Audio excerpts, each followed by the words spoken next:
Power does what it wants. Power does what it wants. Power does what it wants. You hear that, folks? There are two sets of laws. One for the police and one for the ordinary citizen. Exactly what it is. I am a First Amendment auditor. I've been in the government transparency for about 4 years now. And I came upon the topic through a boys' prison here in Florida that was called Dozier School for Boys. And it was up in Mariana, which is up in the panhandle of Florida. And it was a boys' prison for about 100 years. And over some time, 80 young men were raped and murdered there by state employees. This was a secure facility that boys were sent to as punishment for breaking the law. It can be considered a prison for juveniles. And like I said, over time, 80 young men were killed and raped there. And this was a facility that was also overseen by other state employees, right? Because you got the facility, it's got the guards, and then you have people from the state that come in to check and make sure the facility is running correctly. That's the checks and balances that we were supposed to have. So it goes beyond saying how these 80 boys vanished and no one raised the red flag. It just mystified me, right? And it mystified me even more that no one was ever prosecuted for these crimes. Okay, so you're talking on the scale of one of the worst serial killings in American history. And no one was ever prosecuted for it. So when I saw that, the only logical conclusion that I could come to was that the state didn't have enough people to watch over its operations, right? How else can 80 young boys go missing in a secure facility, right? So you can't put a butterfly into a jar and have it escape and not wonder where it went, right? The lid's on. Where did it go? Well, the same thing with these young boys. So that's what got me started going around and looking into what the government was doing. And while I was doing that, I was taking my camera around with me. It is back there now. I was taking my camera around with me, and what I found was that government hated me. Yeah. Government hated me coming around and asking them what they were doing. All right? They hated the fact that I was recording them, even though in the buildings that I go to, there's 55 million cameras all pointed at me. They hated it when I turned that camera back and looked at them and asked them questions. And, you know, from there, it's just been a journey. Everything I've ever heard and thought was wrong with government, I found out was true. It was true. There is election fraud in small towns here in the South. There is racism alive down here in the South. There is housing discrimination. There's good old boy systems where the families have lived in the county for 100 years and they've got streets named after them and they can pretty much do no wrong. And when I was at one of these counties and we were up there protesting a sheriff up there, I had a chance to talk to a young man that lived in that area. And he told me, he says, yeah, it's great. I know the sheriff. I don't have any problems. And he didn't understand how the other people that lived in the county and didn't know the sheriff, how that affected them, right? Because he's buddies with the sheriff. He can go home drunk and not get pulled over, because the deputies all know him. But to some people that just moved into the county, or some people that haven't lived there their whole life, trouble, bequeath them, would overrun them because they don't have those connections. So it's kind of uneven. So what I started out to do was just When I started out, I just wanted to, I have 2 little girls, 10 and 15. We homeschool them. We've always homeschooled them. I never understood the idea of giving my children to the state to educate them, right? Especially when you see the work product the state puts out. You know, I'm not saying that to be disrespectful to anybody, but I went through public school. I saw the work product that the state put out. I wasn't happy with it, you know? So we've always homeschooled our kids. And when I started, I said, you know, I just want my girls to understand their rights better. I want them to understand their place better. And one of the ways we understand our place better in the scheme of things is by learning the law, right?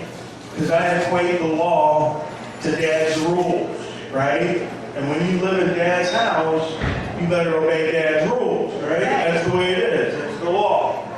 And the law of the United States and the law of the state and municipality, those are the rules that we have to live by here in Dad's house. So I started studying law as a hobby 10 years ago.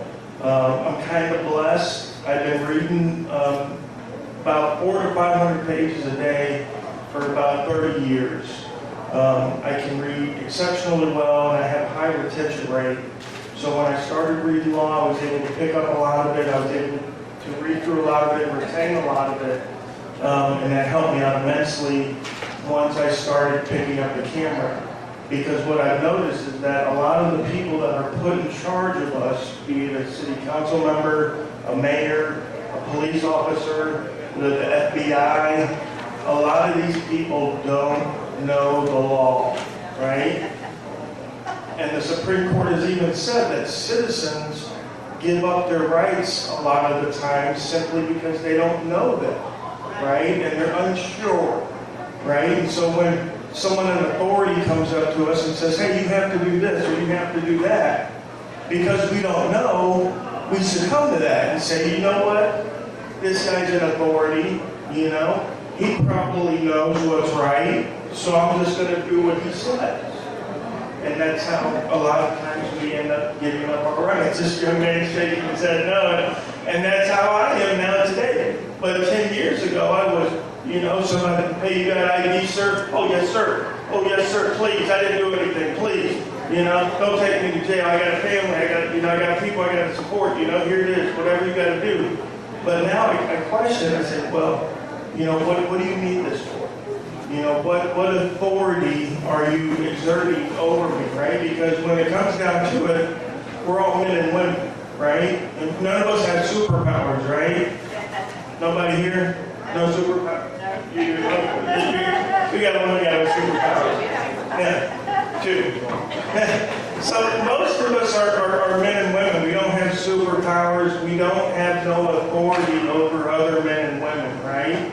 So, to me, my questioning was, what gave 10 people this authority over me that one person or each person separately did not have? And that started my journey into law and into freedom.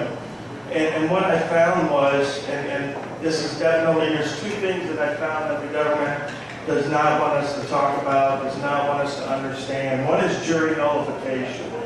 Right? Jury nullification is one of the ways that the American citizen can void laws that it finds distasteful to the population, right? And they hate it when you talk about that. I have a buddy who's been trespassed from a county courthouse all across the state because he would stand out in front of the courthouse with his jury nullification brochures and pass them out to people as they were walking in the court. And the court don't want to know, don't want you to know that you guys have the power to void laws, right? Because then, you know, you'd be working against them, right? Well, the same thing with the free press. The free press was given to us as an individual right. It wasn't given us to us just for CNN, wasn't given us to us for the New York Times. It was given to us as an individual right because the founders realized that over time anybody can be corrupted, right? The New York Times can be corrupted, CNN can be corrupted, everybody can be corrupted. but you know yourself, right? So if you're going out there and you're getting that information and you're doing that story yourself, you're going to realize what's true and what's not. You're going to realize that this guy's not going to be able to buy you off, and you're going to release the story, right? And I've done lots of stories, not just my auditing, which is something separate, but because of my auditing, because people see that I come out to the government and I question them, okay, then they call me up, then they email me, okay? Because one of the biggest problems that our public officials face today is there's nowhere to turn to, right? So, for example, there was an auditor, a city auditor down at, I believe it was in Miami, and he had found some discrepancies in the financials. And he takes it to the chief, and the chief tells him, no, it's okay, and just leave it alone, and we'll take care of it, we got it. Now, this guy's faced with a circumstance here. He can either try to take that higher and end up losing his job, right? Or he can just let it go, like the chief said, and continue paying his mortgage and feeding his children, right? And so most of the time, that's exactly what they're going to do. So when I come onto the scene and they see me, well, then they email me anonymously. And they say, you know what, George? I saw you were here last week. Here's what's really going on in this location.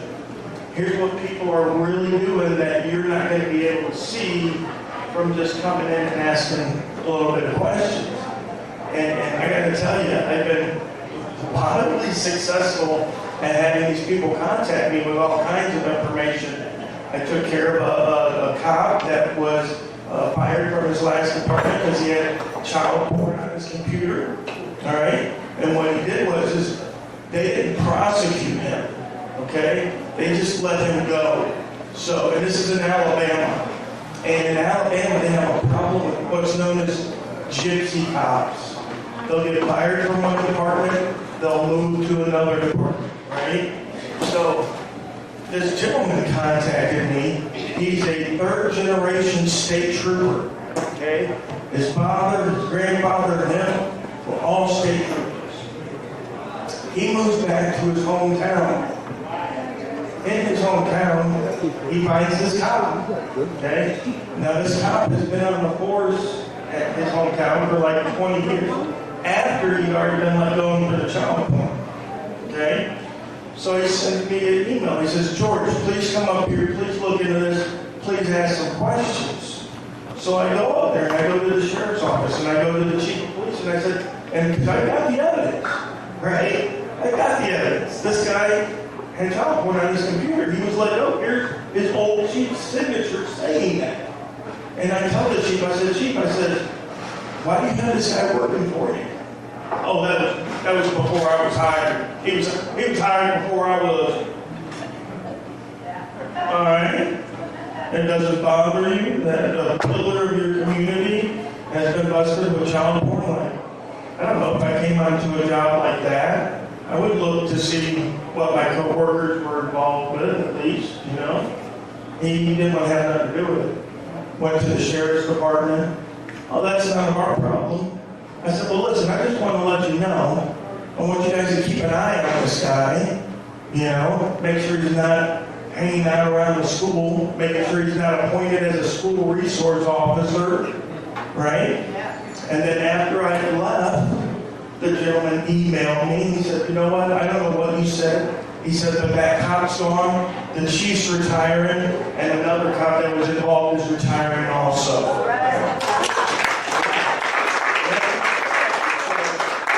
So, these people need an outlet to tell people to, And as far as the right to free press, when our founders were envisioning the country, the Continental Congress wrote a letter to the inhabitants of Quebec, and they were telling them about the wonders of our rights.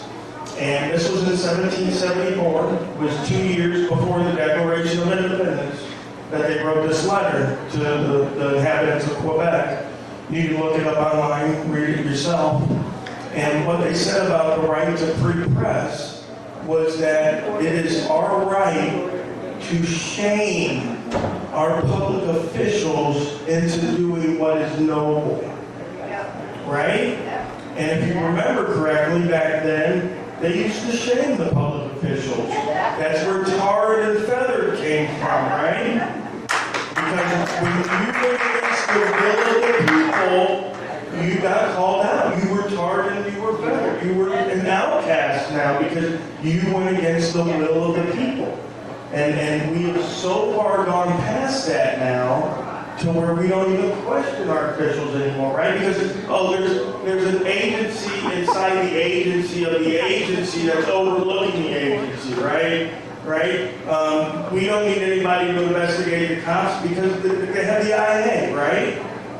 To me, that's akin to saying we don't need to look after the mafia. They have an internal system inside the mafia that makes sure that their hitmen are only killing between the hours of 8 and 5. Right? And only people that deserve it. So we don't need to look after those guys, right? They've got their own internal system. But I believe that not only is it our right, it's our responsibility to look after these people. What are they doing, right? Because whatever they're doing, they're using our money, right? They're using our money to do it. They're using our money to drive around. They're using our money to plan. They're using our money for everything, right? But even worse than that, they're using our name, right? Because everything they do is done in our name, right? So every injustice, every travesty, every goes to school for boys, that's done in our name, right? We're allowing that to happen because we're busy, right? We have busy lives. We got work, we got kids, soccer practice, I take my girls roller skating, Girl Scouts. We have busy lives, and that's exactly the way they want to keep us, right? 556 channels on your TV, so you don't end up at City Hall asking, why this or why that. It's just, it amazes me the lack of transparency that we have going on. And people are celebrating it, right? People are celebrating it. And what I do when I do this, there's lots of people that love what I do, but there's lots of people that hate what I do, right? There's lots of people that think that we should never ever question authorities. That we should just let them do whatever they want to do and let this decide and that decide. And we have a system and we have a good system, but it only stays good when we're vigilant, right? It only stays good when we're watching because just like a criminal, if you're not watching a criminal, they're going to do criminal stuff. If you leave the door open and the cash on the counter, they're going to come in and they're going to take it. And guess what? If you don't do nothing about it, next week, they're going to do the same thing. They're going to keep doing it. And the politicians and the government are no different. They're absolutely no different. So if the county here in Charlotte, if they do a building project and they get kickbacks from the developers and no one exposes that, well, no. There's another developer next week. He's going to build a condo. And we get a kickback from that. And I've been working on a story up in Walton County. If you folks know where Walton County is, up in the Panhandle. I just moved from there. Okay, Destin, the resort in Destin. My buddy estimates it to be $500 million worth of fraud up there, okay? And what's going on up there is they're letting the developers develop, homes and high-rises and all this stuff, and they're not holding them to the standards of the state, right? Specifically in like drainage ditches and traffic roadways and stuff. And she can attest, driving through Destin, it is insane, all right? So they're supposed to, and I'm no surveyor or anybody that does that, but from what I understand of the case, it's supposed to be 6 to 7 inches rain retention, and they're doing like 2 inches. So all the runoff, all the pesticides, all the herbicides, all the stuff people are putting on their lawns and stuff like that is running right into the bay. So I mean, they're literally killing, the bay. They're killing people's property value, because you bought there 20 years ago, there was no traffic, and then they built up to where another 200,000 people could live there, but there's still only that one road, and now your property values are down. Now you have to, take a 45-minute drive, half of a block, to get a loaf of bread. And it looks no different than, Miami or Boynton Beach or any of those places where you literally have to take a half an hour just to go down the block to the store.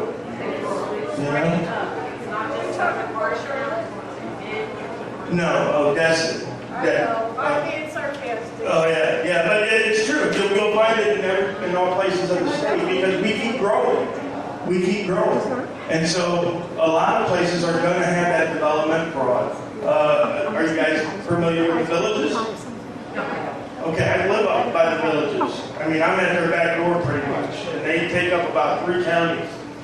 And we had, last year, I had a county council wife call a buddy of mine.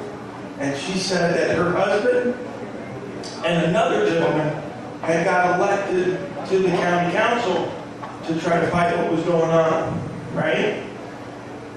Well, it just so happened that those 2 gentlemen were indicted because they were talking on the phone to each other about what was going on in the county. See, because what happens is when you don't get in the pocket, they find a way to get you out, right? So if you got 3 or 4 guys on the council already voting one way, which is what we have up in Walton County, they got, I think, one new lady who's a new council member up there. Donna, I got her. Donna, yeah. So now we got Donna up there, but she's fighting a losing battle. And this ain't just from Florida. I was up in Eastleigh, South Carolina, same thing. Lady up there called me, she's a city council member.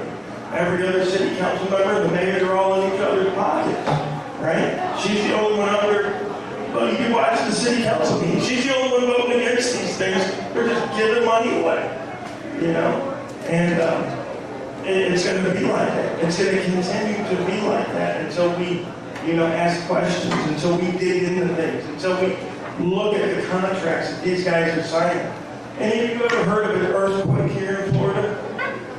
Anybody heard of an earthquake in Florida? No? My new police department, down by where I live, an extra $500,000 to make it earthquake-proof. To make it earthquake-proof. I'm not joking. An extra $500,000 to make the new police department earthquake-proof. Okay? Not sinkhole-proof, which would make sense. Right? Especially in Central Florida. Right? Not earthquake-proof. All right? So I'm wondering, whose cousin that company was that got that bid for doing that. But again, they keep getting away with this stuff. They're never, ever going to stop, right? So it behooves us all to, whenever we interact with our government officials, to ask questions, make sure we record it, make sure everything is up and out in the open, right? Because otherwise they can lie. And unfortunately, I don't know if any of you have had to deal with the court system against the state, but the court system always sides with the state, okay? Whether it be a police officer, whether it be a city council member, it's just the way it is. In law, they call it a presumption, okay? And they presume that the people that are working for the government are going to be truthful. That's what they presume, right? That these guys wouldn't lie, that they're telling the truth, that they're all upholding truth and justice, right? Yeah, it's like assume. Yeah, but it's called presume. Yeah, they work on presumptions. So we always got to have evidence. We've always got to have a way to combat whatever it is they're saying, because quite literally they'll say anything and everything they can. And I've heard it all, like Dave was telling you earlier. I've been arrested 4 times for just simply recording, just walking into a public building where the public's allowed and having my video camera going, right? Because as soon as they see me, they get all antsy. Well, what are you doing here? Well, who are you? Well, that's none of your business. I'm a free American. I'm allowed to do this. Go about your day. Oh, no, I can't handle that. I'm going to call the police now and have you arrested or have you escorted off the property. Well, I've done nothing wrong. Why would you call the police? Well, you're very suspicious. You have a camera, you're recording, you're not telling me why. You're very suspicious. Okay. But I'm not doing anything. Well, you're still suspicious, and we're still going to call and find out who you are and get you to bend to our will, right? Because we're the city employee, right? This is our building. If you ever watch my videos online, one of the things you'll hear most often than not, what are you doing in our building? Yeah, I don't know, lucky leprechaun in your pocket? Who's ours? You mean ours? Our building? Sure, I'm in our building that we allow you to work in, right, for us. Right? This isn't your building. This is our building. This is everybody's building, including them, but it's everybody's building. And we allow you to work in it. And we allow you to buy computers and laptops and all these neat little gadgets and things that you need to perform your duty. To who? To us, right? But they love to say, well, you're not everybody. I don't have to take care of you because you're not we the people, right? I'm a public servant, but only to we the people. And you know what I tell them? You can't get out of your obligation to serve me because I'm not everybody, right? Because then who do you serve? You serve nobody. Because we the people ain't walking in at any time, ever, right? Because we the people is every single person in that body, right? If it's the state of Florida, it's everybody in the state. That's we the people. We the people in Charlotte County is every single resident in Charlotte County. If there's one person missing, you don't have we the people. It's every single body in the county, in the state, in the nation. That's we the people. So even though they don't serve us singly, like a servant would, like a butler would if I was rich, or a maid, they still have to serve us, right? They still have to provide service. Now, do any of you use Google Maps? Okay. Go to Google Maps, pick out any city you want in any state, and look up the government buildings. And look at the reviews on those government services and read some of those reviews. Now, most of them you'll find are people that don't have cameras, right? They won't have a link to a video showing you how they were mistreated. They'll just tell you how they were mistreated, right? And one of the things that gets me is that, because I work in the private sector, I work in service. I've been in service for 25 years, bartending and wait staff. I also own my own company that provides wait staff and bartenders to weddings and birthdays, and down in Miami we do a lot of dinner parties for the Bucky Bucks over there and that kind of stuff, right? So in the private sector, I have to have a smile on my face all the time. How you doing, guys? Beautiful. All right. All the time. I have to be on my P's and Q's, right? But not when I work for the state. I have the crappiest attitude you've ever seen. What are you going to do? You going to tell my boss? My boss don't care. Look, you got a worse attitude than I do. You know? What are you going to do? We have unions. You can't get us fired. You know how hard it is to get a public employee fired? You got a better chance of winning the lotto. That ain't a joke. Right? So now money gets taken out of our wallet, whether we want to or not, gets taken out of our paycheck to pay for these people, for us to come in to get treated like we're dirt out of their shoes. I can't believe you're going to pay your water bill today. You're just doing the meals. You know? And that's the way they treat you. And you see it in my video, but even more so if you go and just go and do it yourself. If you go in and ask a couple questions yourself. If you ask one question that they don't like, oh, you'll see. You'll see how quickly things will turn. And how quickly you'll be getting escorted out. What is your site? It's called Rogue Nation Audits. Rogue? Yep, ROGUE NATION AUDITS. And that's on YouTube. Alright? Rogue Nation, because the nation has gone rogue. I know, I got that, I got our. Yeah. Your camera on? Yes, sir. You don't have my permission. Uh-oh. Well, here's the thing with this. Whenever we're in public, we have the right to be filmed. Okay? That's why Walmart can film us. That's why the police officers have the body cam.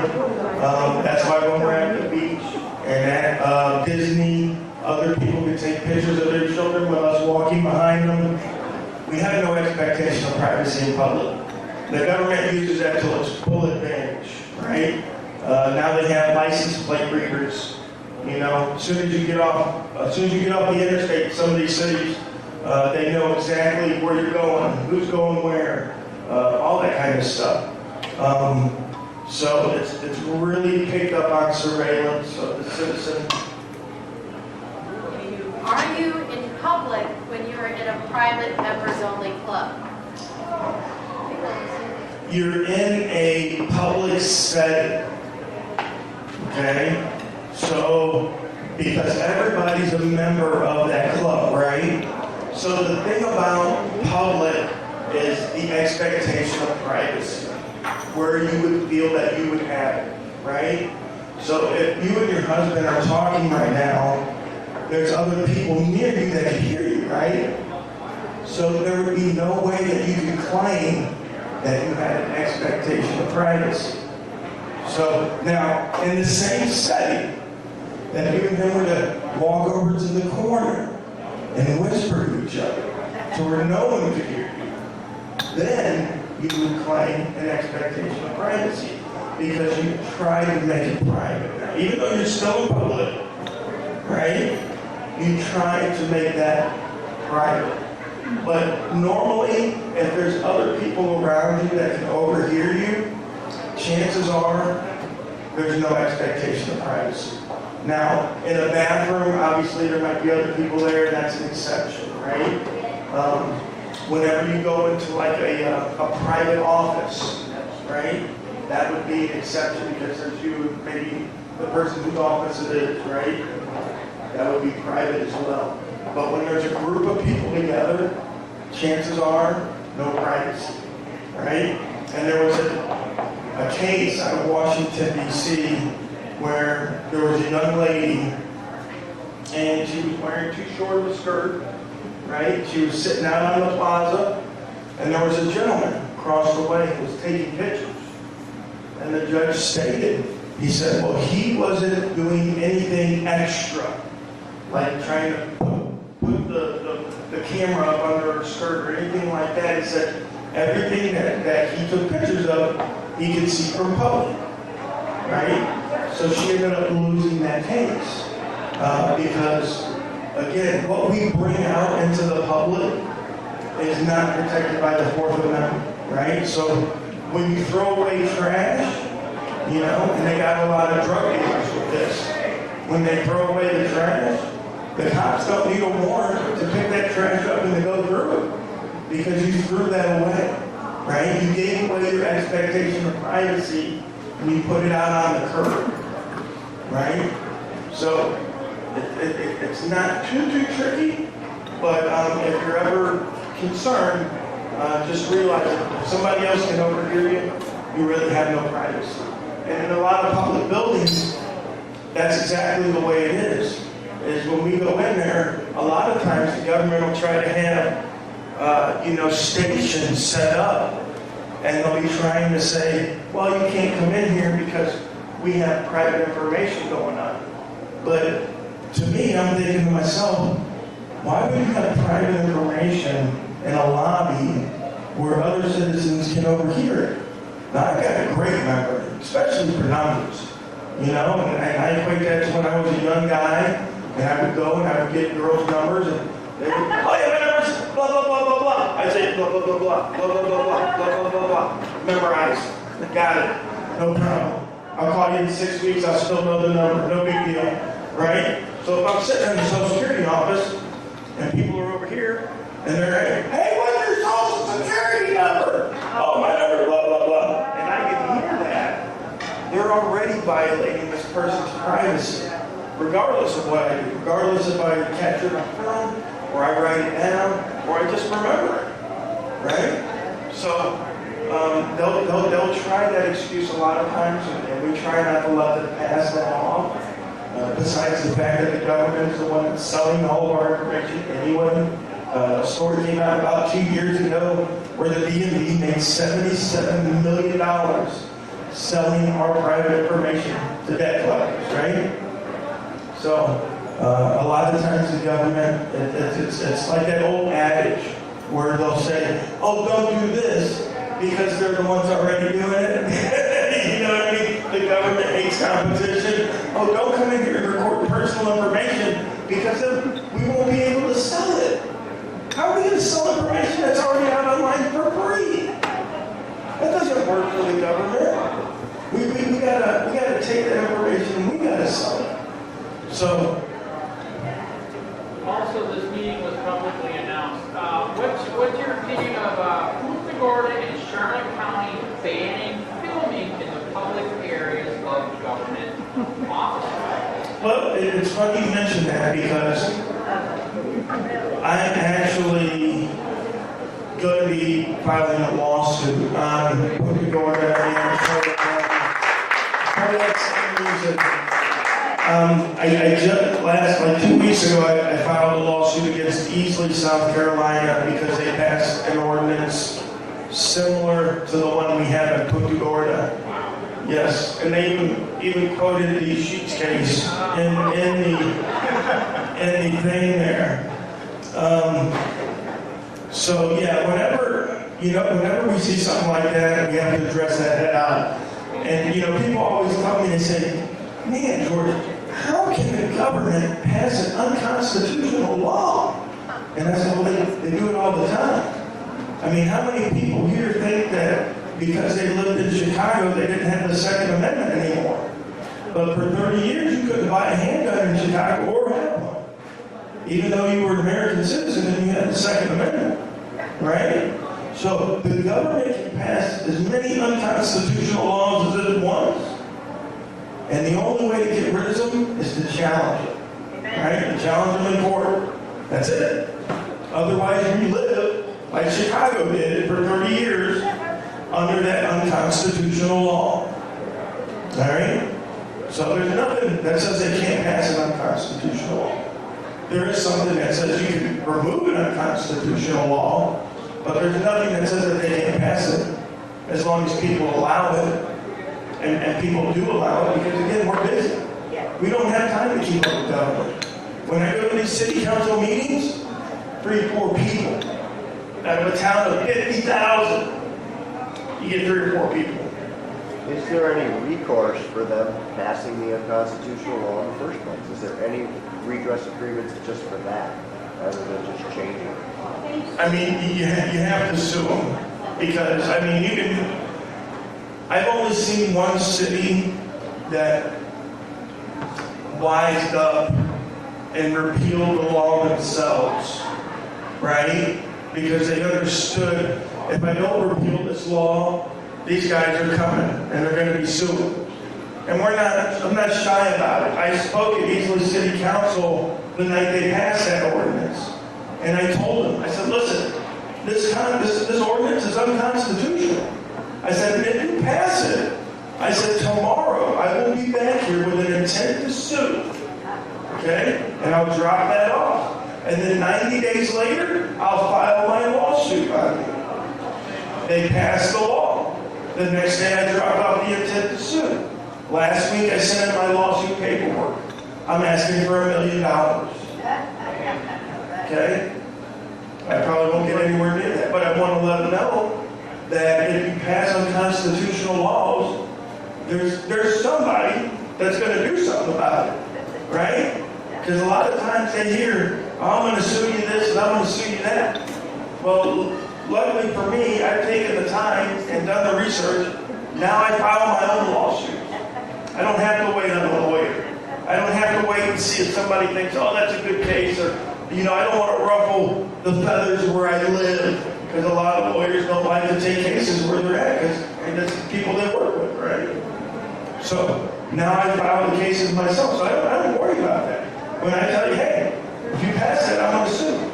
That's what's going to happen. Now I might lose, but that's fine. But you will pay to defend that unconstitutional law against you. And we'll keep filing, me and my buddies, guys and girls, we'll keep filing until that's gone. And we'll keep at it until that's gone. Right? Thank you.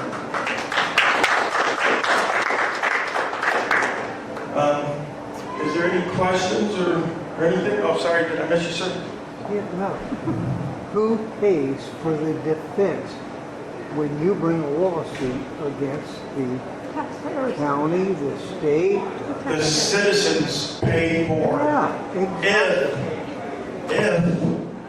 If it's against an officer, there's two kinds of capacities. There's individual and there's official capacity. If I sue an officer in his individual capacity and I get disqualified immunity, he pays me, not the citizen. If I sue the government in their official capacity, then it's always going to be the citizen that pays, right? Now, and I understand what you're saying, and damn, we're suing, but we're hitting the local guy, right? We're hitting the local guy for the money for this. And that's a travesty. It's a travesty I hope will be remedied by citizens in these communities saying, wait a minute, why are my property taxes going up? Because they don't want to train the public employees to do what's right? Because they want to pass unconstitutional ordinances? Is that why I have to pay now? Because of this? And then the citizens, hopefully, this is the hope, right? Because nobody knows, nobody's written in stone. But the hope is that the citizens then take action themselves, locally, in their own, area, and say, hey, like in my area, I'm proactive. I go to the sheriff and I say, do you guys know about the First Amendment? Do you guys know that you can't violate people that are recording in public, right? Because I don't want somebody like me coming to my county and getting hemmed up filming in the sheriff's department where he's allowed to and having to pay a lawsuit. So I'm proactive. And I tell the sheriff and I tell the deputies, hey, you guys know what you're doing out here? Because if not, you can get sued, right? And that's going to come from my money, right? So that's one good way to mitigate the cost to you. Change the topic. Let's go back to when I walked in. Kickback, okay? Which I know it exists, can't prove it. Sunshine State, open. If you watch, just read the news, okay? And I can't fix it. I have a vote, that's all I have. Zoning change, okay? You had a group down off of, they wanted to put up condominiums, change, Sunset, okay? There was a deal cut there, everybody, eventually, it'll be a casino, all right? And they just privately bought up 22 acres of private property, put it together, and got a zoning change to put up a high-rise, multiple high-rise. My point is that our commission, okay, the people we put into office, allow zoning changes. And the only way you could do that is money drives everything. Absolutely. But it's very difficult to prove. It's done. It's hard to prove. Some might even say it's impossible to prove, right? And I can guarantee it'll never be proven by us sitting on our asses, right? Done. True. However, if you were George Soros with more money than God, if you will, and you want to push it one way, look what's happened. Absolutely. You want to get somebody else to push it another way, guess what? We may survive. Right. And in facing a lot of those odds, we have to realize that this stuff is big money, right? Big money. Government corruption, tyranny, this is big money, right? And if the mafia is going to kill somebody over $10,000, you can guarantee that the government is going to kill somebody over $100 million, right? So when I say that every time I go out there I'm possibly taking my life in my hands, I absolutely mean that, right? Because I could stumble across something. I'll tell you something I stumbled across a while back that never ended up really getting resolved, but a council member in a county here in Florida, up in the Panhandle, he called me up and he said to me, he said, George, the sheriff is the guy bringing all the methamphetamine into the county. Okay? Not only is he bringing all the methamphetamine into the county, he's keeping the deputies away from the little town where there's a drugstore that is selling the needles, right? And this guy got word of this because they had a flood there after one of the storms one year, this little town did, right? And the county's made up of a whole bunch of little towns. It's in the Panhandle. I'm not going to say the county because the guy's still the sheriff there. He's probably still dealing meth. But there was a flood. And they brought in those pumpers to pump the streets out.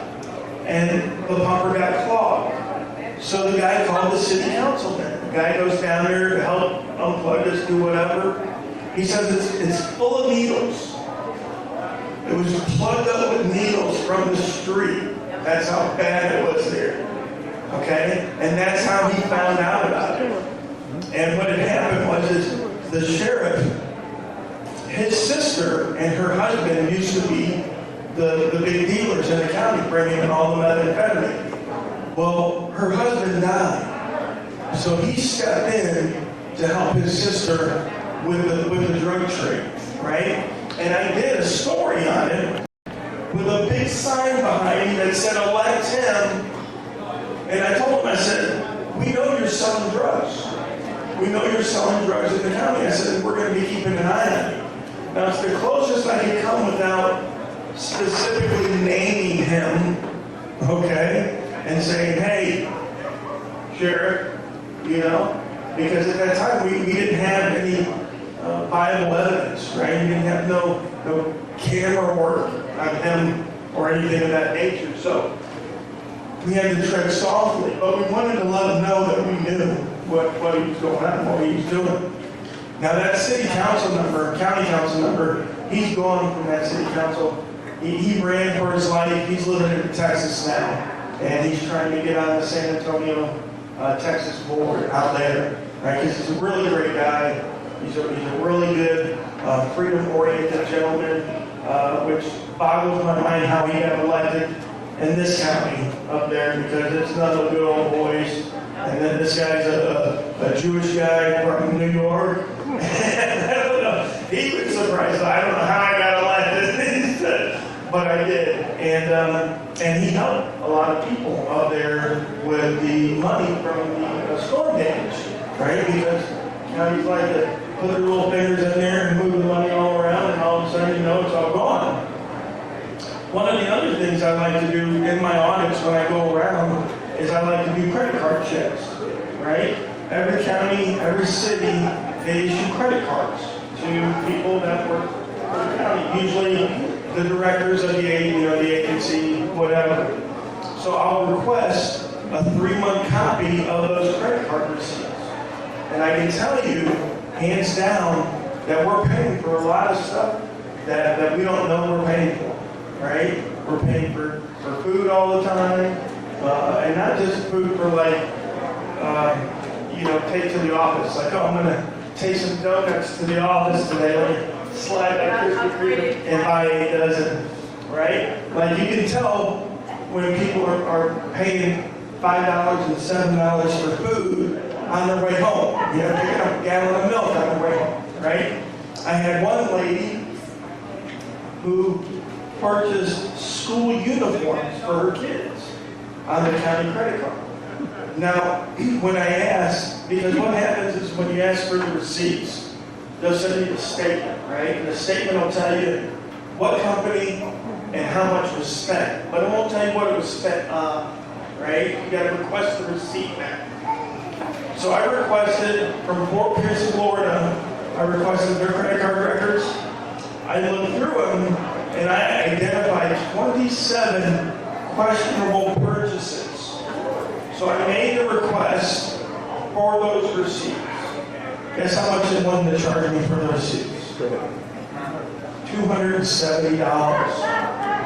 $10 per receipt. There were some receipts I asked for where the cost of what was purchased wasn't $10. Right? $10 per receipt. And that's how they keep stuff in, right? Because even though we got the sunshine laws, like the gentleman was saying, there's no enforcement of the sunshine laws. Be allowed to view the receipt at their building without having to be paid the money. You can. There's a provision in the state law that allows you to inspect the records. And those are supposed to be free. But what they like to do is say, well, it took us so long to find these receipts. So they're always going to put a charge on you, right? Now, it might not be $270, it might only be $20 or $50. But these are the things that they're doing. And a lot of times, they're not letting us get the records at all. You know, I've got people that are wanting records up in the Panhandle now on a couple different instances, and they're not getting them, right? And the only thing you can do is sue. That's it. That's the only way. Go ahead. FBNL are getting ready to change their charges. So how do you go about against that, for that, or not for that? The Florida Power and Light? Yeah. Is that a public company? Yeah. We have CO Energy up by where I'm at, so that's not a public company. So they're getting ready to change their charges. I would say in that instance, it would have to be, you'd have to take that to their board, wouldn't you? And see what kind of, you know, I'm sure most of these companies like that have a board that make those kind of decisions. So I haven't messed with a lot of utility companies, to be honest, but where I would start, if it is a public company, is I would try to start writing down the numbers. Why do they need this increase? What's it going to be for? Right? Who do you address? Well, if you're looking for records, there's usually always a records custodian. A few years ago, a buddy of ours was going around requesting public records, and when they wouldn't give them to him, he would sue. And he would do it lickety-split like that. So what the state of Florida did was it said, okay, if you want public records, before you can sue, you have to write out in writing and send it to the custodian of records 10 days before you can begin a lawsuit. Okay? So now every public agency is supposed to have their record custodian posted somewhere, right? So if you go into your FPL office, right, look around the office, there's somewhere there should be a posting of that record custodian. If not, whoever's at the reception desk should be able to help you out, right? And then get those records and then go through them. And then when you go through those records and you see, well, you guys don't really need an increase, right? Because you got plenty of money as it is. One of the biggest things that's going on right now. They like you to not have the paper billing so that they can save money. Okay. So that should come off of that as well. Of course. Yeah. So. Yeah. No, and I don't have to tell you folks. We all know it. Nothing ever goes down. Yeah. Nothing ever goes down. Exactly.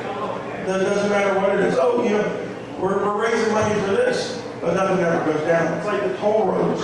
You know, when they say, oh, well, we're going to make a toll road. For 10 years, we'll pay this toll, and then after that, we'll take away the toll. That's never happened. Never So happened. really, we don't have to, of course.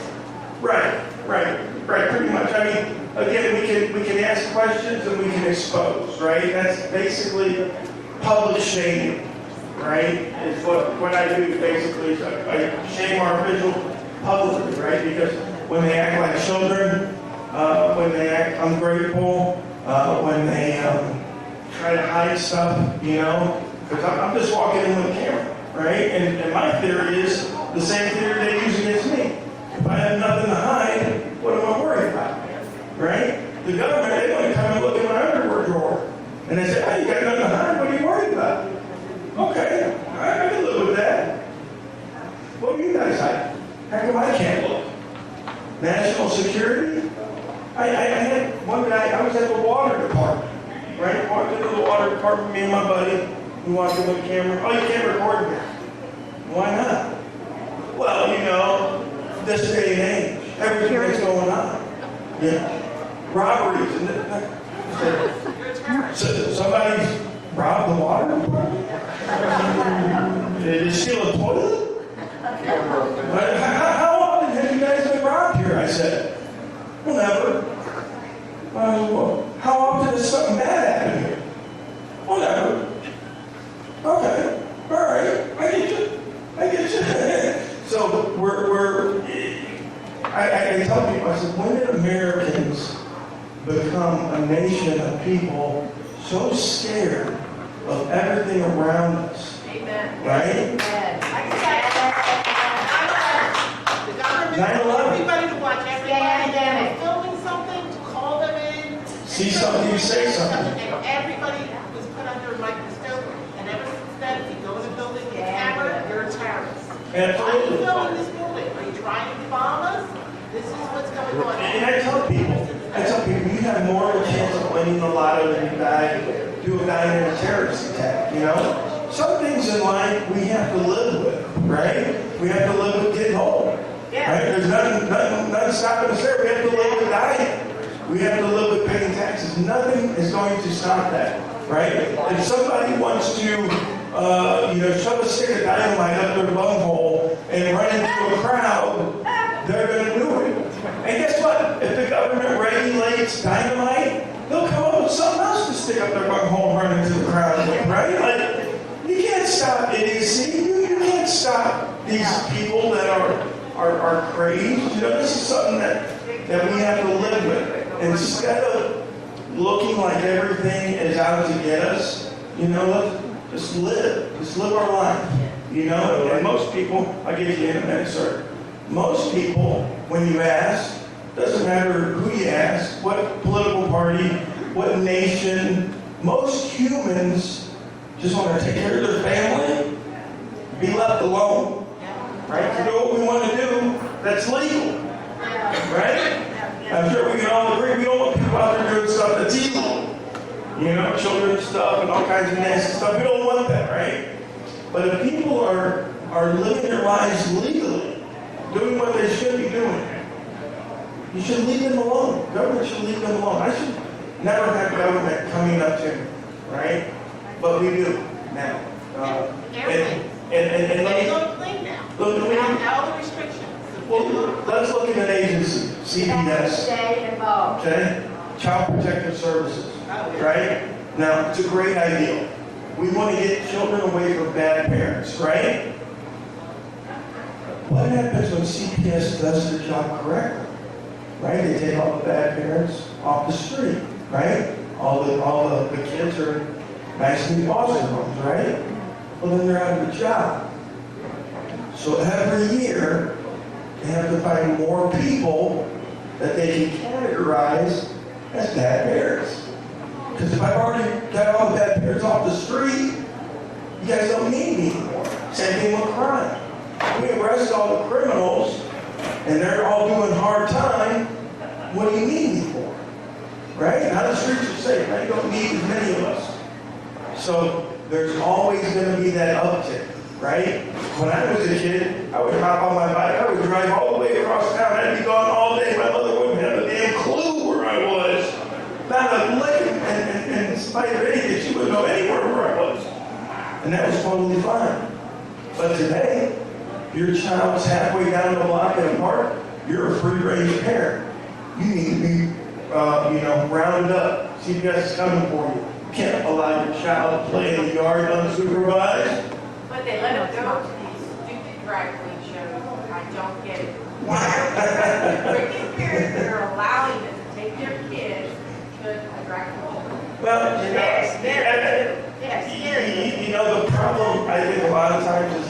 is that we have too much nonsense freedom, I call it, right? So you put a whole bunch of options in front of people, right? Keep them busy. But really, it's just smoke and mirrors. None of it really matters as far as life's concerned, right? And they keep you busy doing stuff like that. Same thing with the TV channels. You got 530. Why? Why? Half of it's crap. Half of it's in another language you can't even understand. Why? What I'm saying is CBS would have a job if they go after these parents and take them to the drag shows. Well, go ahead, son. Yes. Do you believe sometimes if you expose the corruption too much, they weaponize government to crucify you? Absolutely. Absolutely. You know, a lot of the guys that do what I do won't work in their county because they're afraid of retaliation, right? And I'll give you a perfect example. I'll give you the gentleman's name. It's a gentleman named Chris Love. Okay, he's from, what's that town? It's by Miami. Big rodeo town. Homestead? No. It's Homestead? no, it's like in Miami. It's by Miami. It's a little bit north of Miami. Broward? I can't remember what the name of the town is right now. I'm sorry, folks. It'll come to me sooner or later. But anyway, this gentleman, Chris Love, he's lived here his whole life. He was a rodeo star for 17 years, right? He left the rodeo. He's now a marksman. He teaches handgun safety, shooting, stuff like that. He grew up with the mayor and the city manager his whole life. He's walking out of a Crystal's one day. He's got his food in one hand and drink in the other, and the gentleman chews tobacco. And he said he had to spit in his mouth. He walked outside of the restaurant, and as he walked outside of the restaurant, there were two officers that were approaching. One of them had bumped into him, and after he had spit, he turned around and said, "Hey, what's the problem here?" Well, one of the officers, and this gentleman was white. The officers, one was white, one was black. The white officer turned to him and called him an N-word, even though the gentleman was white. And my buddy was so taken back. He what? What are you talking about? What's going on? What's all this about? And they had a little back and forth, and they left, and then he went on his way. Well, he went to his good buddy, the city manager, the next day, and said, "Look," he goes, I want some accountability here, right? I want these guys retrained." So the mayor's like, yeah, buddy, no problem. So him being a smart guy, he requested the records of them being retrained. And he called me up and he said, "George," he goes, "none of this stuff that they were supposed to train these guys on happened." He says, "I don't understand." And I said, "Well, that's par for the course. That's government. They'll tell you they're going to do something, they're never going to do it. They'll just tell you they did it, just it shuts you up, right?" He says, "Well, I'm not going with that." So he keeps going back to talk to the city manager and the mayor, because these are people that he grew up with his whole life. Went to school with them, good friends with them, lived a block away from the mayor. Okay, his whole life. They stonewalled. Okay, he wouldn't talk to the guy. So he says, "You know what? I'm running for mayor now." Okay? He's going to run for mayor. He's going to clean it up. So over the next couple of weeks, not only did his wife, who works at a hospital, get called and threatened of her losing her job, every single one of his neighbors, his property that touched his, all got code enforcement called out. And they all got fines. And you know what they told those neighbors? It's because Chris is running for mayor. As soon as he stops running for mayor, you won't see us again. Yeah. And he called me up and he said, "George," he goes, I'd love to fight the good fight." He goes, "But I can't." He said, "My wife won't let me. I'll lose my job, I'll lose my house, my wife will lose a job. I gotta let it go." And that's what we did. We just let it go. But that's what they do. That's how they get you. Another thing up in the Walton County area was there's a lady, she called me up and I went up there. Her and her husband are English. That's my best friend. I know her. Yeah. Yeah, okay. Her and her husband moved here 4 years ago. They bought property, like 47 acres up there, right? And they have a pavilion, they sell drinks, they sell food, okay? They have bands there and stuff. Well, right down the road from Kate's Pavilion is a restaurant that's owned by a city council member, county council member. Used to be. Now, when her business started picking up, his started to decline. Yeah. Kate told me she had in 4 years 200 to 250 visits from code enforcement. I was there. We watched them. Rotating 24 hours. It was like, Okay? Because they dared to challenge the city council. You know? So,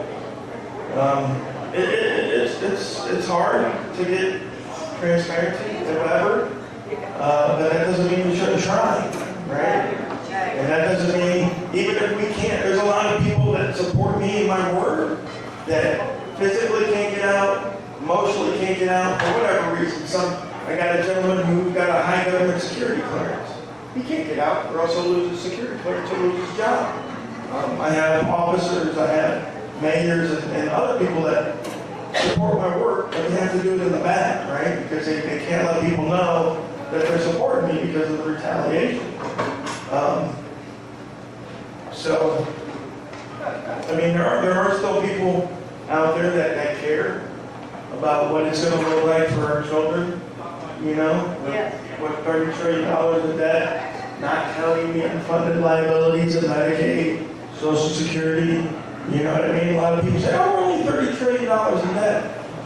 We're about $200 trillion in debt. And they're like, oh, that's unfunded. That's unfunded obligations. I said, what do you think is going to happen when you tell 50 million Americans that they're not getting Social Security anymore because it wasn't funded? What do you think is going to happen? You know? And the private companies are no better. The pension systems in the state, if you look, most states are underfunded on all their pensions. California's the worst, coming in. CalPERS is like 70% underfunded, right? And that's because they're basing the next 20 years at a 10% per year growth, right? Which is stupid, right? And that's what they're doing, and people are letting them get away with it.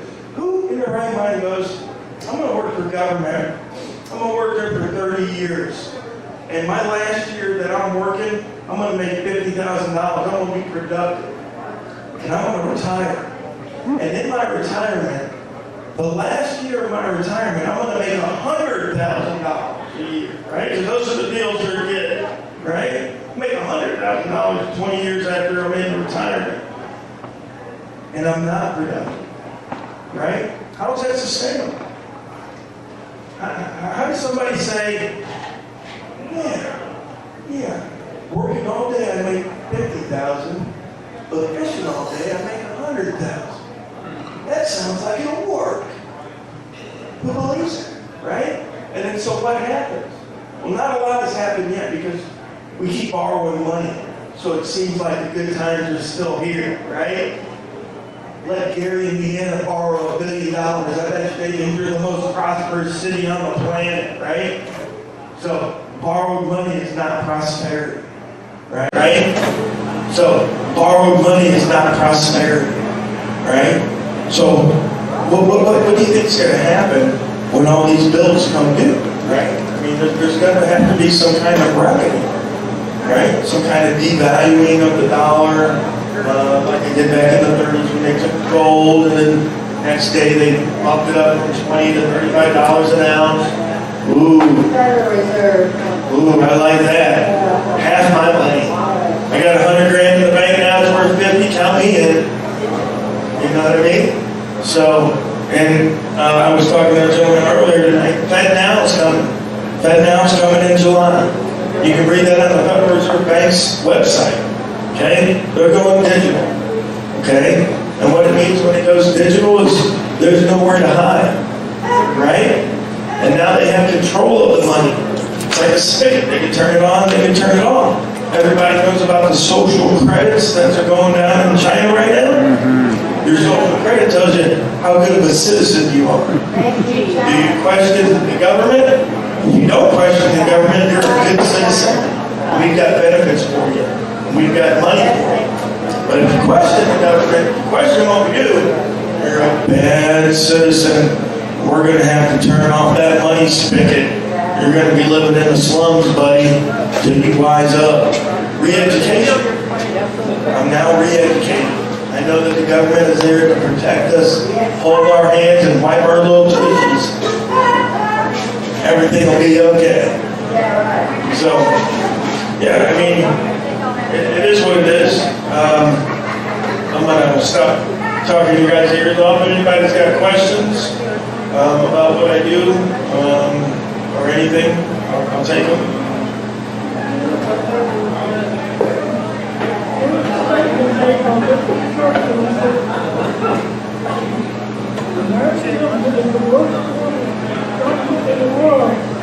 Except for all of them. We are, no matter. Oh, absolutely. Absolutely. No, listen, and that's something that everybody likes to say. Well, if you don't like it here, you can live somewhere else. If you don't like what we got here, you can go somewhere else.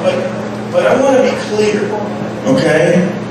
We are Americans, the common man. We are better off than any common man in any society in the history of mankind.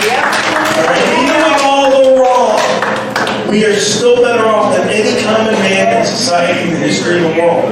However, we haven't reached the pinnacle of freedom yet. There's more up top to give, right?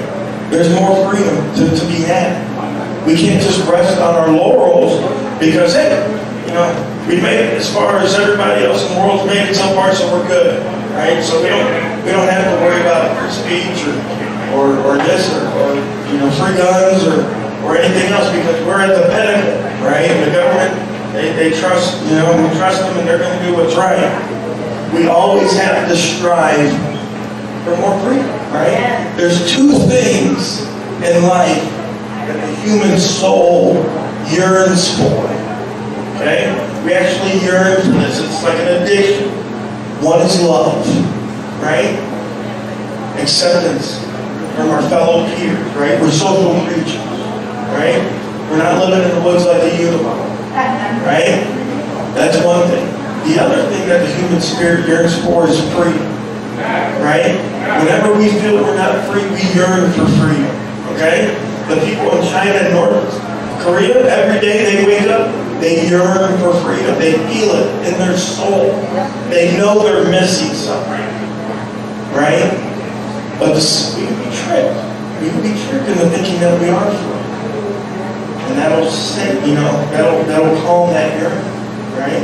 Because we think we're free, therefore we must be free, right? But when we look around, we're not. And I'll tell you how you know. Because when the state can come and take anything and everything up to and including your life and face no consequences for those actions, amen, you're not free. Okay, when the state can bust down your door and shoot you because you wake up in the middle of the night, you're going to go fight off the intruders, and they shoot you and they say, well, you know what? The wrong address on this warrant, Bob. Bob did the wrong address on this warrant. That's all right. We got qualified immunity. We'll just say it was a mistake. The guy come at us with a gun. What guy would come at us with a gun when someone's breaking in their house in the middle of the night? They didn't announce that they were the police. Right. So, but they don't care because there's no consequences for their actions, right? And we allow them to get away with these actions, and that's why a lot of the citizens, when they see these shootings and stuff like that, they're up in arms. Because if we notice, when government gets charged with a crime, there's usually some hush-hush that goes on. The charges either go away where they get very reduced sentences, right? And they don't have that same punishment that a citizen has. They themselves. Well, that too. They investigate themselves and they say, oh, we've done nothing wrong, you know? And I've got a lawsuit going right now against the Mobile Police Department, where I was standing on the side of the road, filming. And they came up and they detained me, they asked for my ID, and I'm at the part of the lawsuit now, summary judgment, and the defense, their lawyer is saying, well, this guy's, we didn't violate his rights, you know, because he wasn't supposed to be there, you know. They will do anything and everything in their power to make it out to be our fault, and not their fault. It's always our fault. You know what I mean?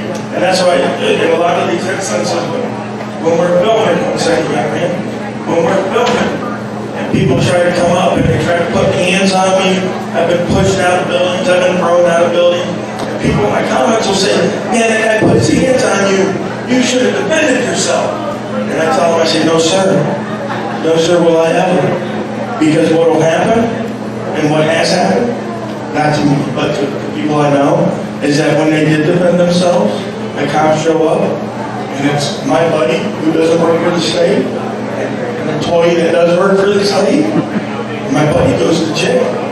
And the person that works for the state, nothing happens to him. Innocent and proven guilty. Yeah, I tried to. And that's what it's supposed to be, but that's not the way it works. That's not the way it works. Any interaction with the police, when they roll up, what are you doing? I got reports that you were doing this. Prove me wrong. Prove me wrong. You got ID?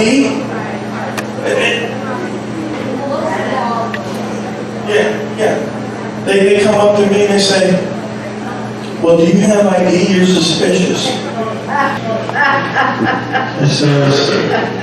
And then I told the police officer this one time, he said, I don't know what's going on.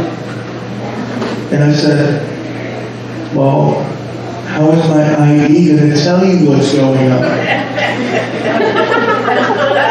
And he said something else, and I told him, I said, man, you need to take that shit on the road. Because that's a good trick. I give you my ID, you can tell me what's going on. So, I mean, the logic. Some of the stuff I hear, you would never believe. You would never believe what these people say. You would never believe how these people act. Hold on, let me get to this young man right here real quick. Susan, tell this gentleman. Mark Gilman?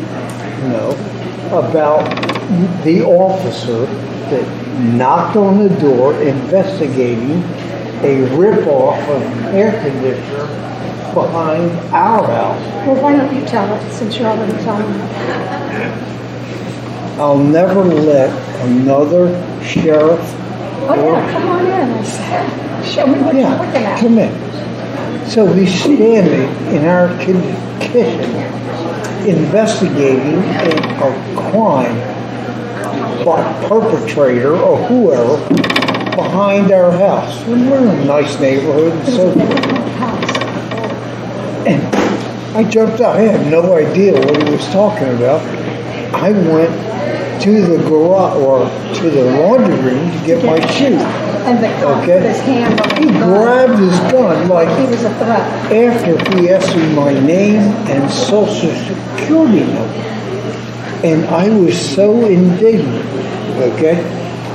I didn't get nasty, but I got my shoes and walked out, okay? This is over policing. And believe me, I am for the sheriff, the police. We won't let them in the house. But I would never let a cop come in to my domicile without a warrant. Absolutely. Stay outside. This man brought up a good point, and let me point out to you folks that a lot of us that do this aren't against government or police. We're against bad government and bad police. Yeah. And that's something that everybody should be behind, including government and the police, right? Because I tell the police when I'm there, I I said, That's why we have guns to protect us from the government. that's right. That's right. So we're not against, all these people. We're against the bad people, right? And there are good cops and there are good public servants. And I know this because they send me tips about the bad ones, right? So I have firsthand experience and can say with conviction that there are good people working in these jobs that have no outlet, that they have no way, they have nowhere to tell, they have no way to go. There's a message board online. It's called Law Enforcement LEO's Forum, I think it's called. It's a message board, but it's where officers go and talk. Okay, and they can talk about whatever. And I go on there and I read that, and there's a lot of stuff that they air out there about their departments. About a lieutenant who drinks and drives all the time. Right? And he was caught. This same lieutenant was caught on camera by the news, passed out at a stoplight. Cops came up, opened up the door, got him away, sent him on his way. No DUI, right? And they talk about him. The younger officers in that department, they talk about him online. So the guy goes out, drinks all the time in his paid for vehicle. And that's something that we have to, pay for and watch for. I just did a body cam footage of a state representative up in Hartford, Connecticut. She was so drunk, she ended up flipping her car, right? And then she wants, special treatment. There was another young lady, I want to say it was down here in Gainesville, who arrested an officer, a corporal, her supervisor, her superior, because he was drunk. And as they're standing in the booking area, you hear them talking back and forth, and he's like, "Oh man, there's cameras on." He's like, I can't blow into the machine, right? Because he knows he's drunk. So he asks her, "My body cam, can you blow for me?" And she's like, "You know I can't do that." Right. Where would he even get the idea that asking is acceptable? Why? What did he drink that made it seem like it was cool to ask my coworker to blow for me? Do you feel at the root of all of these problems is the moral decay in our nation? And what remedy is there unless we morally restore our nation? Well, it's absolutely in decay. It's absolutely in decay. You can see it in every facet of life. You can see propaganda in every facet of life. I'm sure everybody here remembers, "Baby, it's cold outside." They took that off the radio. They put on some real nasty stuff on the radio, and that's okay. But "Baby, it's cold outside" is not okay. Right? But the problem that we face as Americans, and the problem that everybody in the world faces as humans, is basically they never taught us how our minds work. Okay? So a lot of our issues come from the fact that when we're adults, every adult in the world, doesn't matter where you're from, you use three things every day of your adult life. Every human in the world does. You use your mind, you use your money, and you use the law. And 99.9% of the world has barely a passing understanding of those three topics.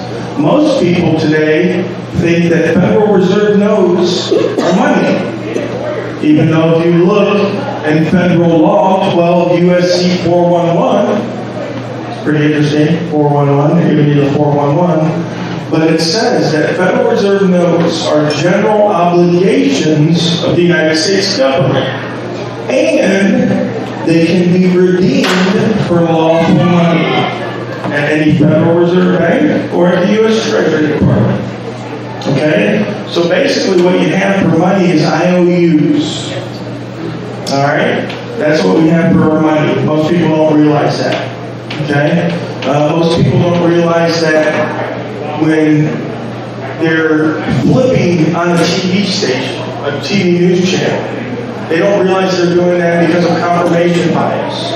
Because they never taught us about confirmation bias, right? They never taught us that we don't look for stuff to educate ourselves, but we look for stuff to pat ourselves on the back and say, man, you're so smart. That's why people turn on the news that they do. They don't turn it on to hear the news, because none of it's news anymore, right? If I tell people if it's on the news, it was news 6 months ago, 2 weeks ago. It's not news today. But what people do is they turn on that news. You know why? Because the guy on the TV is saying, guys, it's the other guy's fault. It's their fault. You were right all along. Pat yourself on the back. Smart person, you.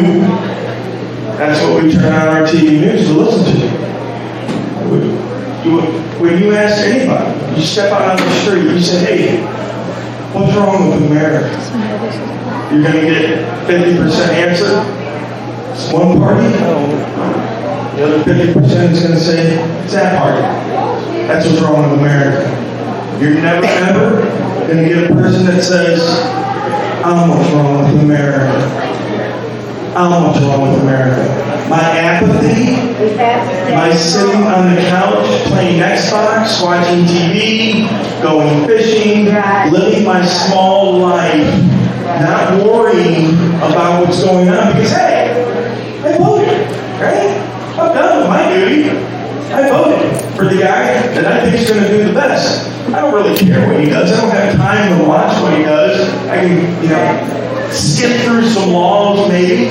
I can turn on my favorite news program, which is going to tell me that my guy's the good guy, and it's going to tell me my guy's the right guy, and everything he does is golden. It's a phenomenon. It's insane. But every election cycle I'm watching, as one party moves into the White House and in the power, and then the party that's out of power, oh, now the government's out of control. Now there's all kinds of conspiracy theories. I've lived through 5, 6 antichrists already. Every time there's an election, this guy's the antichrist. Now the government can't be trusted because this guy's in power. Oh, well, now this guy's in power. Oh, well, now the government can't be trusted. My guy's in power now. There's no corruption. Government's running just like it should be. That's the problem. So, it's going to take a while. And it's impossible because every mode of education is blocked. Right? Public education, control. Amen. Media, education. Control. Control. Indoctrination. We can't get our message out because they don't want us to get our message out. That's right. It does the United States government no good to have 330 million intelligent people questioning what they're doing. How does that help them? They want 330 million people working at Walmart. That's what they want. They want 330 million people working their butts off, going home, watching the boob tube, drinking a Budweiser, going to bed, and repeating it the next day. That's what they want. Stay involved. Yeah. What I've noticed so far is we have a common law in the state of Florida, common law. But the judges don't see common law, and the common law is actually for the people. And we've actually have done a couple of things for common law, and they keep trying to push it to equity court, which it's not equity when it's actually something that's got to do with nothing about money at all.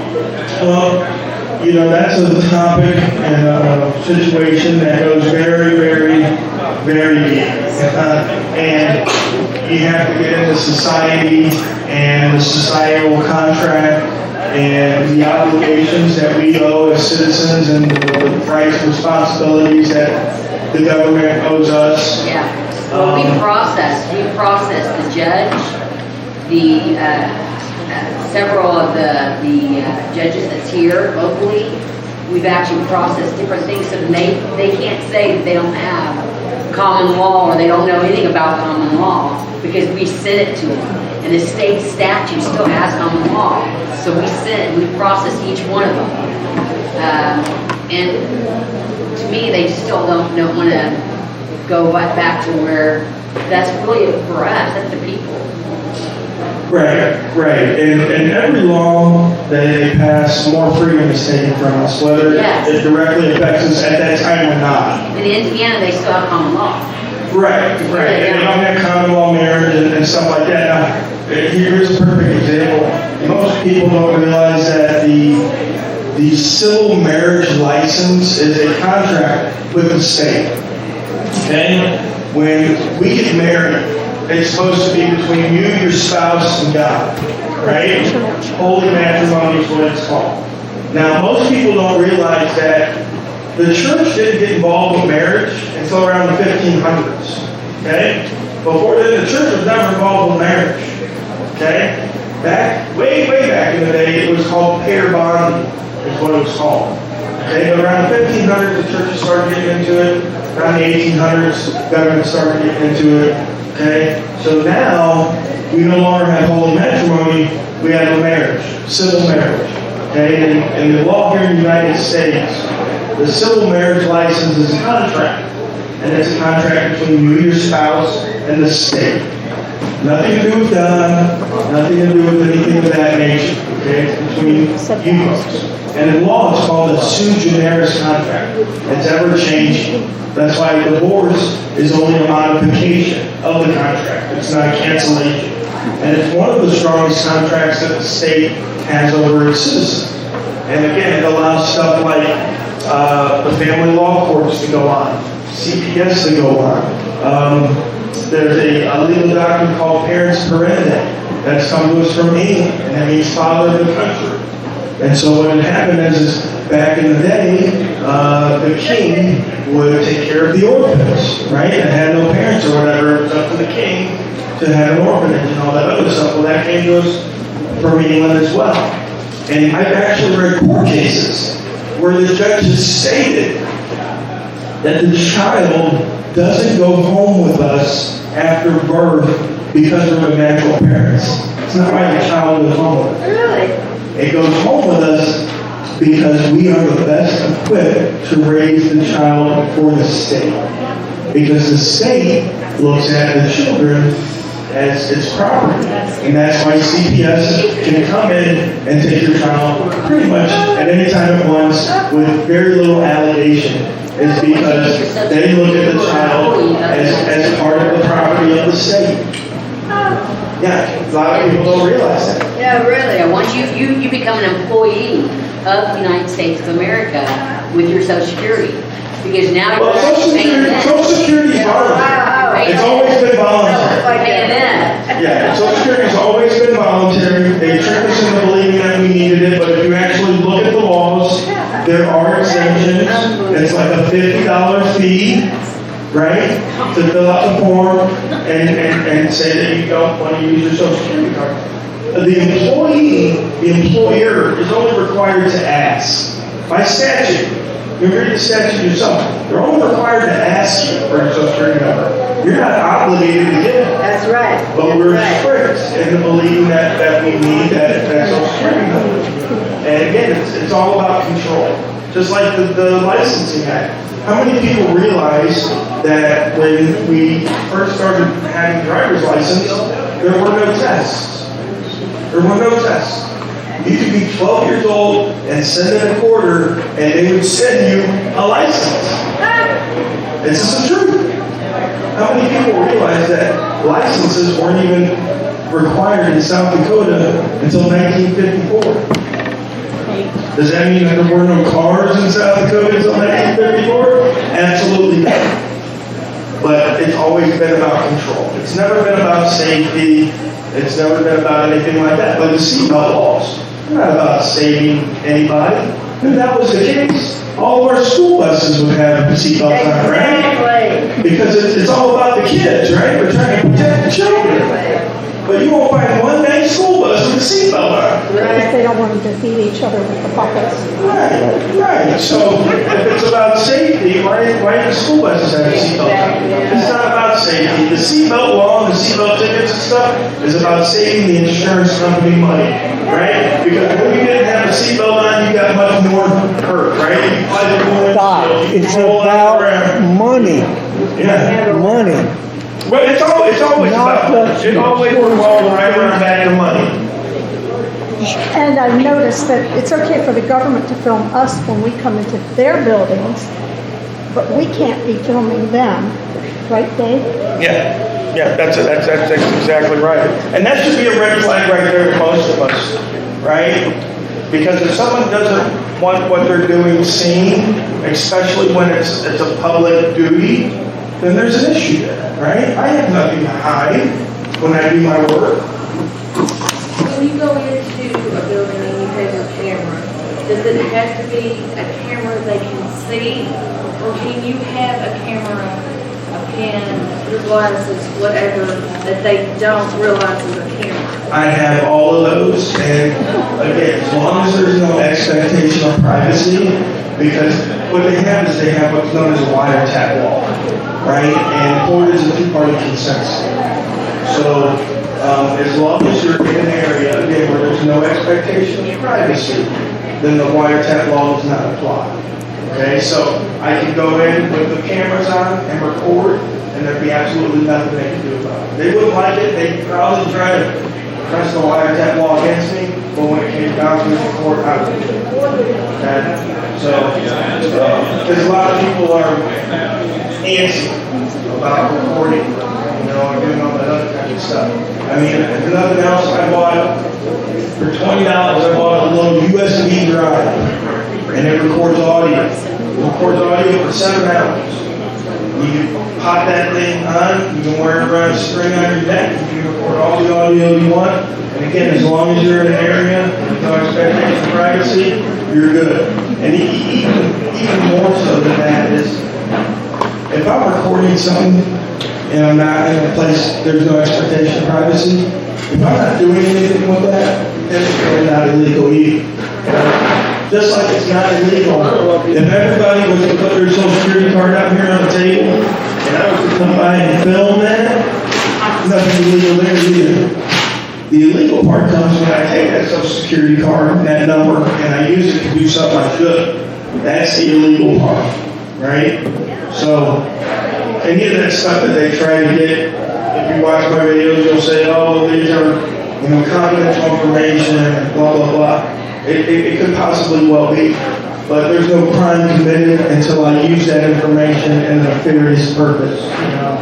So, I mean, same thing with HIPAA. I don't know how many people are familiar with HIPAA, but I go into a lot of health departments and stuff like that. They always love to use HIPAA, Health Insurance Portability Accountability Act. But what they fail to realize is that the citizens aren't accountable to HIPAA. Only the medical providers and their subcontractors are liable to HIPAA, and it's a fine, usually it's a civil fine. And so I like to tell them that if a doctor was to walk out of the office and drop somebody's medical file in front of me, I can record that all day long, and I can post that on the internet all day long, and I'm not in trouble. I'm under no obligation to keep anybody's medical data private, right? So if someone comes to me and tells me their medical information, I was to say it out loud to them, I'm not in trouble. I'm not required to keep that information. It's required. So, the law's vast. So, it's always nice to look and stuff and see what's going on. But I can tell you that I'm 49 years old now, and I never felt as free as when I picked up the law and started reading the law and found out what people could do and what they couldn't do. It saved me in so many instances, and I pushed so many limits. I had my headlight out for 5 months. One of my headlights out for 5 months, trying to get a ticket so I could go talk to a judge. The judge, they don't have tea times. You can't get an appointment to go talk to a judge. You gotta get a ticket. So I drove around for 5-6 months with one of my headlights out. I got pulled over 5 times. I got 5 warnings. The last officer that came up to my car, he said, "Do you know your headlights out?" I said, "Yes, sir, I do." He said, "Are you trying to get a ticket?" I said, "Yes, sir, I am." He said, "I'm not getting anyone." Finally, the wife said, "Fix that." I said, "All right." I left my tail light out for over a year. Drove all the way up to Chicago. Drove around Chicago for 5 months. Me and my family out in the Pacific State. We got family up there. Then drove back down. Had it for a year. Never got a ticket. Never pulled me over one time. Because in the state of Florida, it says you have to have 2 working lights. But it doesn't say that you have to be 2 parallel lights. Most cars have 3 lights now. Right? So you have to have brake lights. You have to be parallel.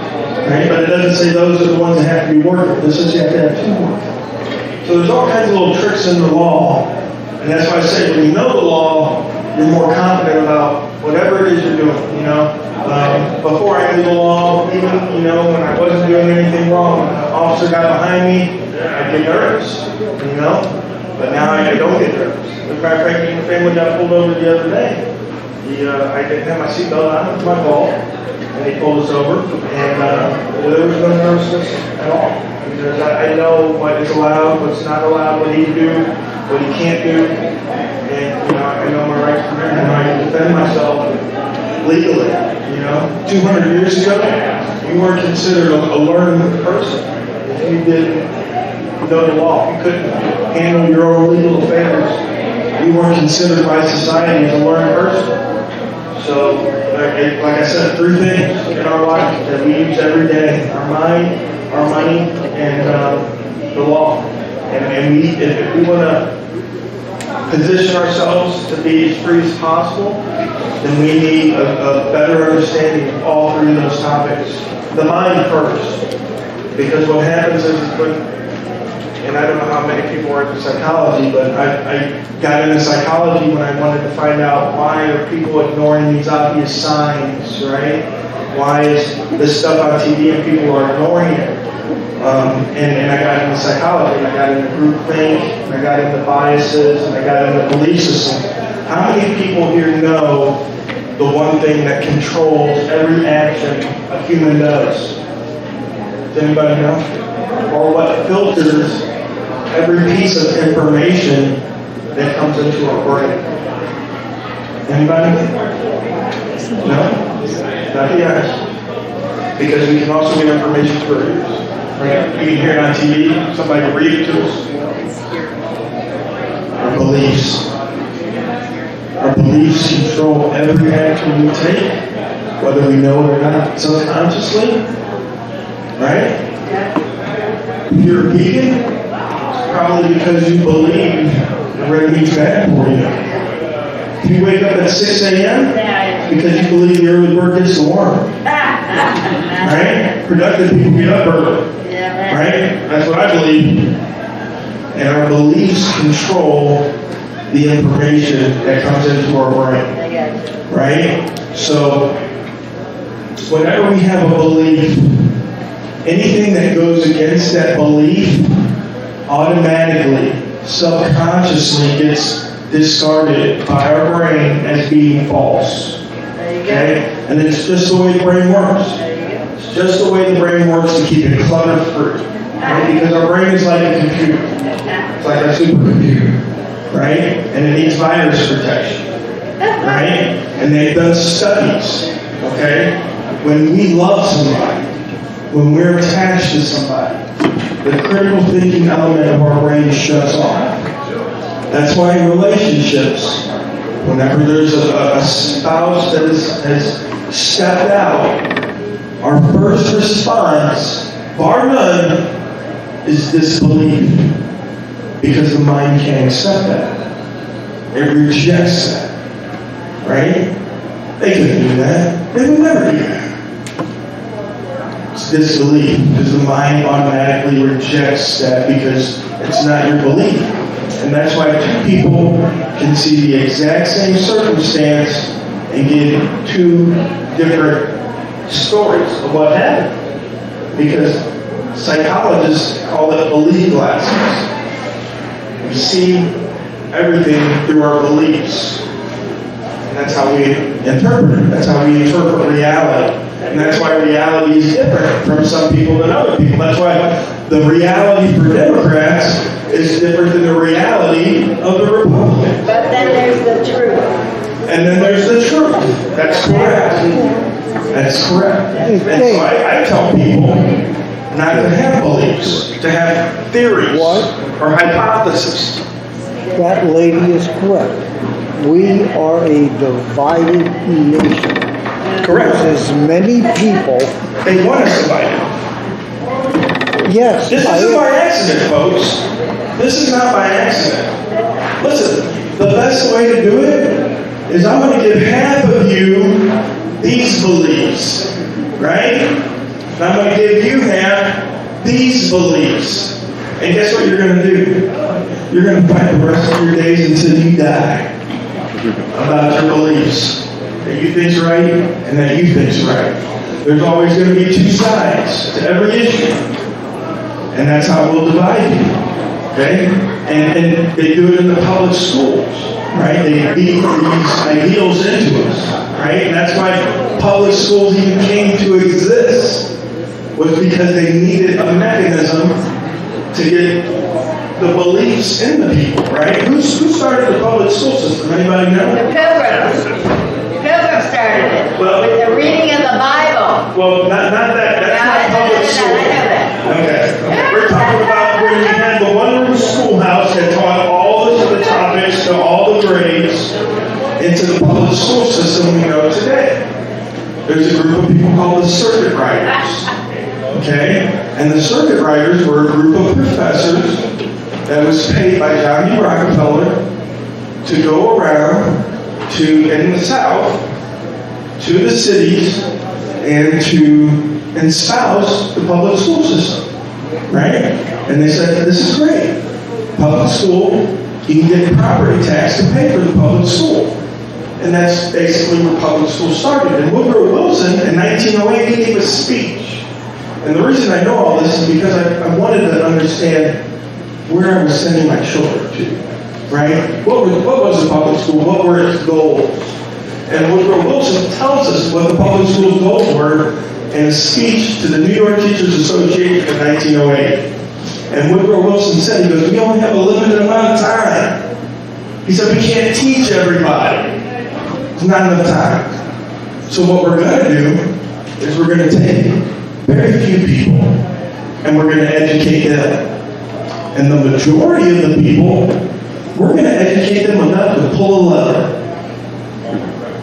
And that's what they did. And that's what America is now. Who do you go to if you have a question? You go to the experts, right? Where do the experts come from? Only a handful of schools. Harvard, Yale, Princeton.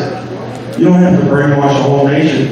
You don't have to manipulate a whole nation. You have to manipulate 3 or 4 colleges. And everybody else in the country are going to go to those college graduates because they're the experts. They know what's right. And that's where you are today. Look, see an expert in any field you want. I guarantee you. Harvard, Yale, Princeton, Oxford. So, all right, guys. Got any stories from Michigan? There's all kinds of stories from Michigan. Not that I know. Well, Catherine Henry, a constitutional lawyer, she moved down from Michigan recently to Ormond Beach, Florida, and she's had a problem with local government there. We're actually going to her house on Monday to help her fight against local government. They're trying to say that some stuff on her property is not allowed to be there. So, but she was big up there for like the masks and stuff like that. She fought against the governor during COVID about all that stuff. Whitler? Yeah, the lady that was insane. Yeah, she was really insane. Now, I was in Indiana right at the start of COVID. My wife's family is from Fort Wayne, Indiana. So we were out there during the start of COVID. And I was going out filming in Indiana and Ohio, but I wasn't going to go up to Michigan because I was like $10,000 fine if we were caught outdoors. During COVID at the beginning of it, it was pretty strict. And even Indiana, like even some of the cops in Indiana tried it, but I had the governor's order, which exempted news personnel, so I skated by. But I mean, look, when you're going up against government and they want to take you, there's nothing you're going to do. There's absolutely nothing you're going to do. They'll make up charges. They'll plant evidence. Yep. You guys heard about Zachary Webster, the Panhandle, right? The cop that got busted planting evidence on 120 different people. 120 different people planting evidence. I did a story about a cop in Dothan, Alabama.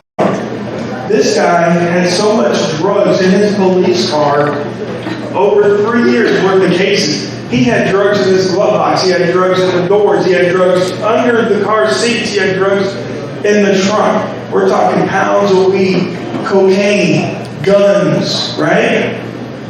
I got all the reports too, which is funny because he took a lie detector test. He doesn't do drugs, okay? And he doesn't sell drugs. So what does he do with those drugs? He plants them. That's what he does. So, yeah, he's now a private detective up in Dothan. They caught him. They actually caught him. They brought him in. They searched his car. That's how I found out about all those drugs in his car. I mean, literally 3 years worth of cases of drugs in this guy's car. How do you feel you're going to get away with that? Do you feel you're going to get away with it because no one questions, no one watches? I have a question. Well, in Michigan,